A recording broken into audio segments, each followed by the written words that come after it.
Most men build legacies to honor their sons. Ryu Hwan-gil built an empire to hide a murder.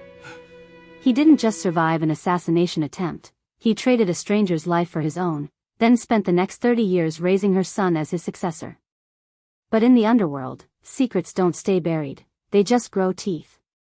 In the neon-lit backstreets of Seoul, power is a blood sport. On one side, we have Ryu Sang-joon, the biological heir, born into privilege and fueled by a desperate need for his father's approval. On the other, we have Ryu Hwan-gil, a young black man raised in the heart of the Korean mob, a brilliant strategist who has no idea that his father is actually his mother's killer. When the patriarch makes the unthinkable decision to pass his crown to the outsider, he sets off a chain reaction of jealousy and betrayal that will shatter the family's bloodline forever. Today, we're breaking down the tragic rise and fall of the Ryu family, a tale where the greatest enemy isn't a rival gang, but a devastating truth that was never meant to be told. The rain in Seoul that night didn't wash away the blood, it only made it shimmer under the neon lights of the backstreets. Ryu Hwan-gil, a man who had commanded thousands, was reduced to a panicked animal, his lungs burning as he scrambled past overflowing dumpsters. Behind him, the rhythmic boots of his hunters echoed against the brick, a countdown to his execution. He burst onto a residential road, a pocket of unnatural silence in the middle of a war zone. That was where he saw her. Marina Hale was just a silhouette against the street lamps, a young black woman pushing a stroller with the absent-minded rhythm of a mother heading home. She was peace. She was innocence. And to Hwan-gil, she was a shield. As the first muzzle flash illuminated the alley behind him, Hwan-gil didn't think, he reacted. He lunged forward, grabbing Marina's shoulder and spinning her into the path of the oncoming lead. The impact was sickeningly dull.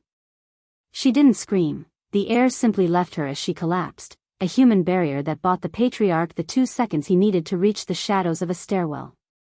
The gunmen, seeing their target vanish behind a fallen civilian, hesitated just long enough for the sirens in the distance to turn them back into the night. The silence that followed was heavy, broken only by the clicking of a spinning stroller wheel. Hwan-gil emerged from the dark, his hands trembling. Marina lay still, her eyes reflecting the flickering light of a nearby sign, fixed on a sky she would never see again. And then, the sound that would haunt him for 30 years, the sharp, jagged cry of a child. 2-year-old Jonas sat in his stroller, reaching out small, confused hands toward the woman who would never pick him up again. Hwan-gil looked at his own hands, the hands that had steered a mother into her grave, and felt a hollow snap in his chest. He couldn't leave the witness, but he couldn't pull the trigger on a ghost. Driven by a frantic, jagged guilt, he swept the boy out of the stroller. He fled into the night with the child pressed against his blood-stained suit, a stolen life clutched to a murderous heart. By the time he reached the safety of his compound, the boy had stopped crying, staring up at the stone-faced patriarch with wide, trusting eyes. Hwan-gil looked at the child and saw not a victim, but a chance to bargain with fate. "Your name is Ryu Hwan-gil now," he whispered into the boy's ear, a promise and a curse wrapped in one. The syndicate would ask questions, and the streets would tell their own stories, but within the walls of the Ryu estate, the truth was buried beneath a new identity. The ghost had entered the house, and the foundation of the empire had already begun to crack. 10 years can turn a crime scene into a sanctuary, and a stolen child into a prince. By the age of 12, the boy once known as Jonas had been scrubbed clean of his past, replaced by the poised, observant Ryu Hwan-gil. He moved through the sprawling Ryu estate like a shadow that had finally found its light. While the syndicate's lieutenants whispered about his heritage in the steam-filled saunas of Gangnam, no one dared challenge the boy's place at the table.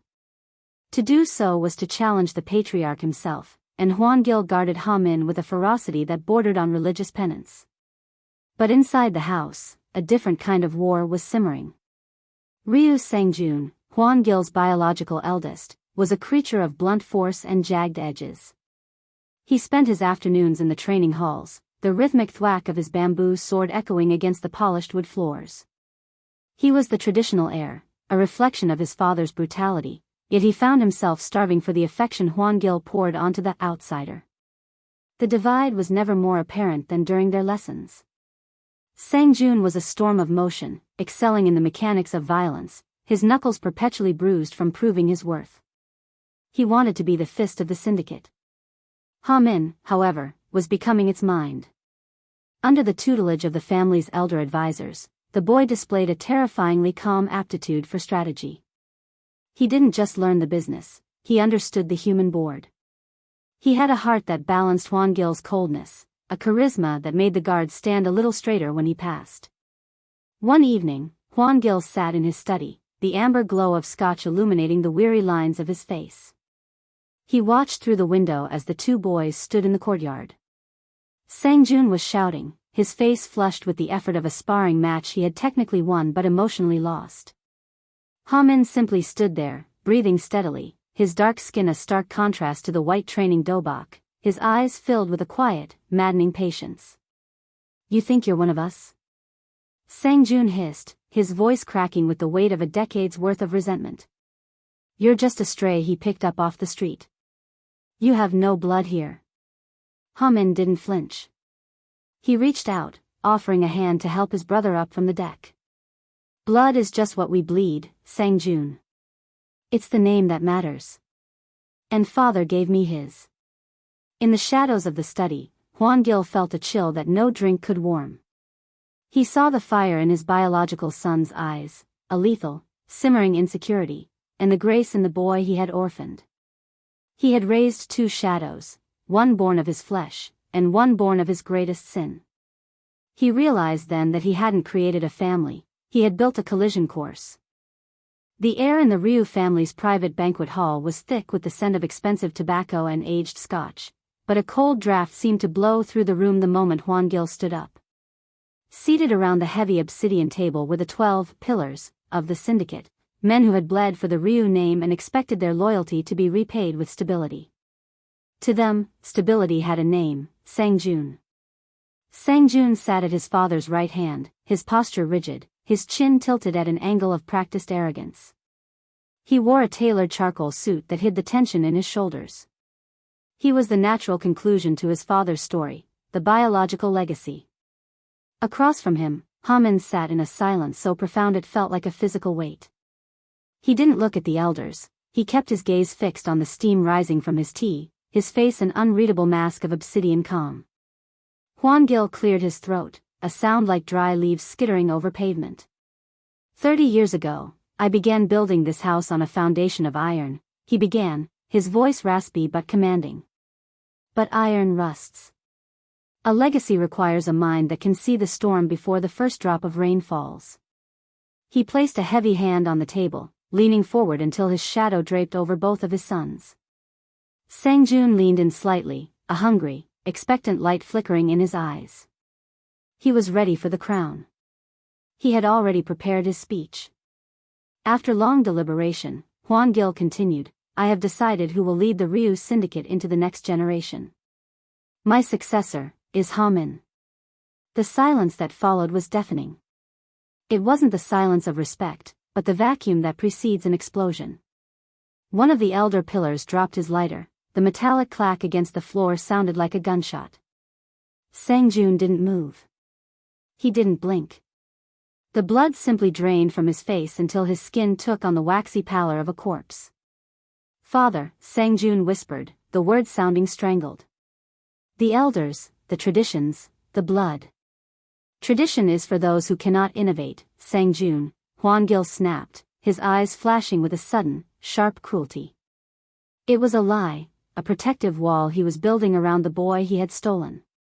He saw Ha-min's worth as his own path to heaven, a way to prove that the life he took had been replaced by something greater.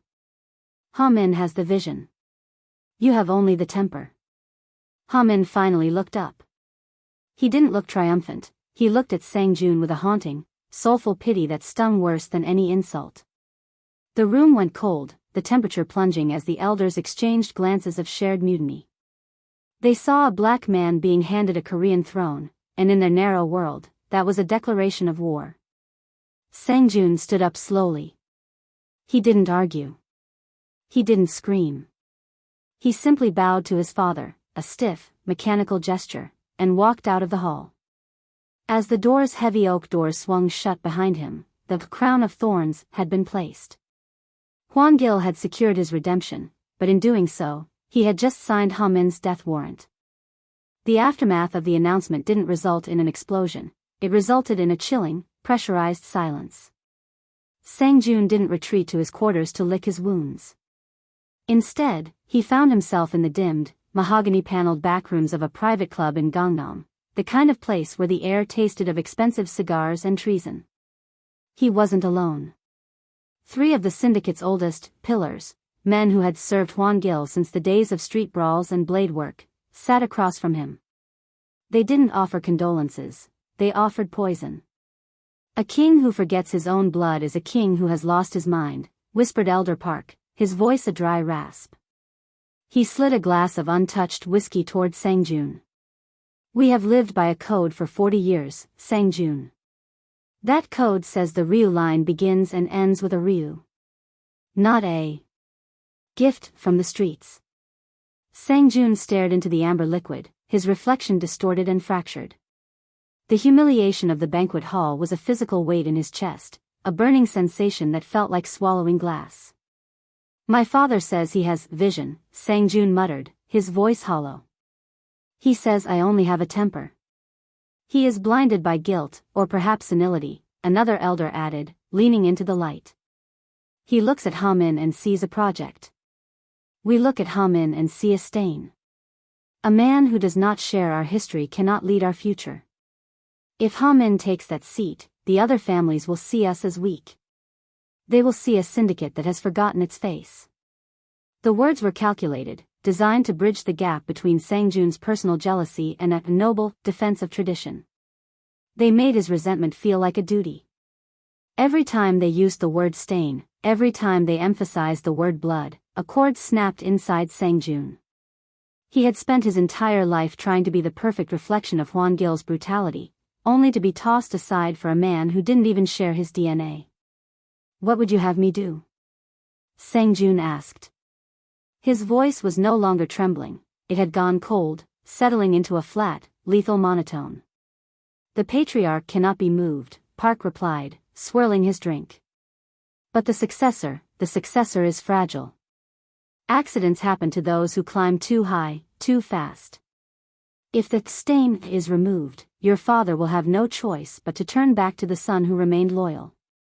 Sang-joon looked at the elders. He saw the opening they were creating, a path to the throne paved with his brother's life. For a fleeting second, a memory surfaced, Ha-min, age 8, band-aiding Sang-joon's scraped knee after a training session. He pushed it down. In the darkness of the club, the poisoned ear had done its work. The rivalry had officially evolved into a conspiracy. The decision didn't feel like a betrayal when Sang-joon finally made it, it felt like a surgical necessity. He sat in a nondescript, windowless office in the industrial district of Incheon, far from the prying eyes of the Ryu compound. The air smelled of salt and diesel. Across from him sat a man whose face was a map of scars, a ghost from a mercenary cell that operated entirely outside the syndicate's ecosystem. "No one from my father's payroll can be involved," Sang-joon said, his voice flat, drained of any brotherly warmth. He slid a heavy envelope across the scarred wooden table.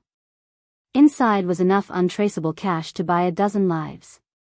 "I want professionals. No fingerprints. No witnesses.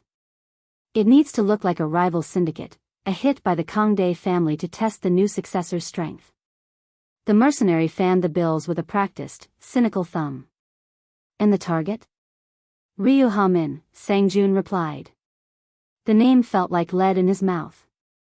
"He's disciplined. He's observant. He doesn't carry a sidearm, but he knows how to use his surroundings. Don't underestimate him. We don't pay for biographies, Sang-joon. We pay for windows of opportunity." Sang-joon nodded slowly. He provided the schedule, the late-night tea at the quiet hilltop garden where Ha-min went to meditate, the one place where he insisted on minimal security to prove he wasn't afraid of the city he was meant to rule. It was Ha-min's one vanity, his one moment of peace in a life of rigid expectations. Sang-joon was handing over the map to his brother's heart. As he walked back to his car, the neon lights of the shipping docks blurred into long, jagged streaks of red and white. He felt a strange, hollow lightness in his chest. By tomorrow, the stain would be gone. His father would grieve, yes, but Hwan-gil was a man of logic. When the morning ended, there would be only one son left to carry the weight of the Ryu name. He didn't return home that night. He drove aimlessly through the rain, his knuckles white against the steering wheel. He told himself he was securing his birthright. He told himself he was protecting the traditions of his ancestors. But as the windshield wipers hissed against the glass, they seemed to whisper a different truth: the contract is signed. There is no going back. The son born of blood had finally become the monster his father always feared he would be. The hilltop garden was a sanctuary of stone and cedar, perched high enough above Seoul that the city's roar softened into a distant hum. Hamin sat on a low wooden bench, his eyes closed, the cool night air a balm against the pressure of his new title. He had sent his security detail to the perimeter, a gesture of trust in the world he intended to lead. He didn't hear the footsteps, not at first. The professionals Sang-joon hired moved like smoke. The first sign of the end was the sudden, sharp silence of the crickets. Hamin's eyes snapped open just as three shadows detached themselves from the darkness of the pines. There was no dialogue, no cinematic villainy, only the metallic slide of suppressed muzzles. Hamin moved with the fluid, desperate grace Hwan-gil had spent a decade refining. He tipped the heavy stone tea table, using it as a shield as the first volley of lead chipped the granite into dust. He wasn't armed, but he was a student of the room. He swung a heavy wooden stool, catching the first assassin in the throat, and lunged for a discarded blade. For a few frantic seconds, he was the prodigy his father had promised, a blur of precision and instinct, fighting not for power, but for the life he had come to cherish. But math is a cruel master. 3 shooters became 5. A bullet caught Hamin in the shoulder, spinning him back against a cedar pillar. Another found his thigh. He collapsed to his knees, his breath coming in ragged, wet gasps. As the mercenaries closed the circle, Hamin didn't beg. He looked up at the moon, his mind drifting away from the pain and toward the only family he had ever known. He thought of Hwan-gil's stern, proud face. He thought of Sang-joon, the brother who had always been a storm, but a brother nonetheless. "Tell my brother," Hamin whispered, his voice bubbling with the copper taste of blood, "that I'm sorry I couldn't make him proud." The final shot was a hollow thud that echoed through the garden. The assassins vanished into the night as quickly as they had arrived, leaving behind a silence far deeper than the one Hamin had come to find. The stain had been erased. The successor was gone. Under the pale light of the stars, the boy who had been saved by a miracle in an alleyway 30 years ago finally succumbed to the violence that had brought him there. He died a Ryu, unaware that the very name was the reason he had been marked for the grave. The Ryu estate felt different when Sang-joon entered its gates, colder, as if the very stone had absorbed the news before it was even spoken. He walked through the corridors with the stiff, measured gait of a victor, but his heart hammered against his ribs like a trapped bird. This was the moment he had killed for. The stain was gone. The path was clear. He expected to find his father in a state of tactical fury, already barking orders to find the Kangdae assassins he had framed for the hit. Instead, he found Hwan-gil in the garden, standing over a koi pond that reflected a sky turned bruised and gray by the coming dawn. The patriarch didn't look like a king. He looked like a man who had finally run out of lies to tell himself. His shoulders were slumped, his expensive silk robe hanging off a frame that seemed to have shrunk 3 sizes in a single night. "Father," Sang-joon said, his voice echoing in the hollow courtyard. "I heard the news. The Kangdae, they will pay for this. I will lead the retaliation myself. I will show them what happens when they touch a Ryu." Hwan-gil didn't turn around. He didn't even flinch at the mention of war. "A Ryu," the old man whispered, the words drifting like smoke. "Is that what you think you're protecting, Sang-joon? A name? A collection of businesses and blood-stained ledgers?" "I am protecting our legacy," Sang-joon insisted, stepping closer, desperate for the validation he had traded his soul for. "I am the son who stayed. I am the one who is actually yours." With Hamin gone, we can finally return to the way things were meant to be. Hwan-gil finally turned, and the look in his eyes stopped Sang-joon in his tracks. There was no rage there. There was only a profound, soul-deep exhaustion. He looked at Sang-joon as if he were a stranger, or worse, a ghost. The way things were meant to be died 30 years ago in a rainy alley, Hwan-gil said, his voice cracking. He reached into his pocket and pulled out a small, weathered photograph he had kept hidden for 2 decades, a picture of a young woman with a radiant smile, holding a toddler in a stroller. You think you won a throne today. But you didn't. You just inherited an empty house. He walked past Sang-joon without a second glance, leaving the victor, standing alone in the center of the courtyard. Sang-joon looked down at the throne he had just secured and realized for the first time that it wasn't made of gold or iron. It was made of shadows. He had killed the only person who truly looked at him as a brother, only to find that the father he did it for was already dead inside. The study was dark, illuminated only by the orange tip of Hwan-gil's cigarette and the cold, blue moonlight bleeding through the floor-to-ceiling windows. Sang-joon stood by the heavy oak door, his shadow stretching across the room like a tether. He had come for a war council, for a plan to burn the city in Hamin's name, but his father looked like a man waiting for a ghost to arrive. You want to know why I chose him? Hwan-gil's voice was a jagged rasp, cutting through the silence. He didn't look up from the photograph of the woman with the stroller. You spent your life thinking I loved his brilliance more than your loyalty. You thought I was choosing a better soldier. I was the one who bled for you, Sang-joon hissed, the old resentment flaring up like a dying ember. He was an outsider. A charity case. Hwan-gil finally looked up, and the expression on his face wasn't anger, it was a devastating, hollow pity. He wasn't charity, Sang-joon. He was a debt I could never repay.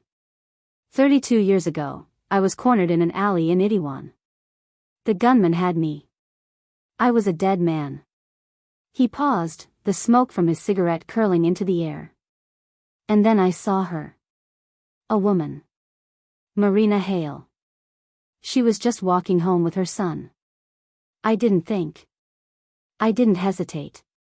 I reached out and I pulled her into the lead. I used her as a shield, Sang-joon. I let her take the bullets meant for me so I could crawl into the dark and live another day. The silence that followed was physical, a suffocating weight that pressed against Sang-joon's chest. He felt the floor beneath him tilt. The boy in the stroller, he didn't even cry at first, Hwan-gil continued, his eyes unfocused, staring at a scene only he could see. He just watched me. I took him because I couldn't look at my own reflection if I left him there to starve over her corpse. I gave him your name because I wanted to believe that if I raised him well, if I gave him everything, maybe the universe would forget what I did to his mother. I didn't love him because he was better than you. I loved him because he was the only proof I had that I wasn't a monster. Hwan-gil stood up slowly, leaning heavily on the desk. He leaned in until his face was inches from Sang-joon's, his breath smelling of ash and regret. And now, you finished what I started. You killed the boy who unknowingly saved my life. You murdered the only person in this world who looked at me with love instead of fear. He was the only good thing I ever did, Sang-joon, and you killed him twice. Sang-joon's knees hit the carpet. The revelation didn't just break his heart, it shattered his reality. Every blow he had struck against Hamin, every drop of blood he had spilled to protect the family, had been an assault on a debt his father had spent a lifetime trying to pay. He hadn't killed a rival. He had murdered the living soul of his father's redemption. The cemetery sat on a windswept ridge, overlooking a soul that continued to pulse with neon indifference. There was no grand procession, no black sedans lining the path, and no honor guard of syndicate soldiers. Hwan-gil had forbidden it. The man who had spent his life commanding an army now sat alone in a car at the base of the hill, unable to bring himself to climb the final steps. Sang-joon stood before the fresh mound of earth. The headstone was simple, bearing the name Ryu Hwan-gil, but as Sang-joon stared at the letters, they seemed to shift and blur. He didn't see the refined strategist or the rival for the throne. He saw a toddler in a stroller, reaching out for a mother who had been stolen by his father's cowardice. He saw a boy who had called him brother, with a sincerity that Sang-joon had always mistaken for a taunt. The weight of the crown he had fought for was now a physical crushing force.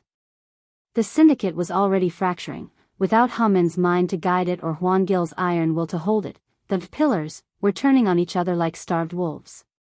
The legacy Sang-joon had killed to protect was dissolving into ash before it even touched his hands. He sank to his knees, his forehead pressing against the cold, damp soil of the grave. The polished exterior of the mob prince finally cracked. A jagged, choked sob escaped him, a sound of pure, unadulterated grief that no amount of power could silence. He wasn't crying for the loss of his position or the impending collapse of the family business. He was crying for the man he had murdered, the man who was the only innocent thing his family had ever touched. "I'm sorry," he whispered, his voice lost to the wind. "I thought I was saving us. I thought I was the one who belonged." He realized then that Hwa-min had been the truer son all along. Hwa-min had carried the burden of their father's sins with a grace Sang-joon could never replicate. By killing him, Sang-joon hadn't secured the Ryu bloodline, he had severed its last connection to humanity. As the rain began to fall again, mirroring that fateful night 30 years ago, Sang-joon remained kneeling in the mud. He had achieved everything he wanted. He was the sole heir. He was the undisputed leader of a ghost story. He closed his eyes and saw only the empty throne and the silence of a house where no one was left to call him brother.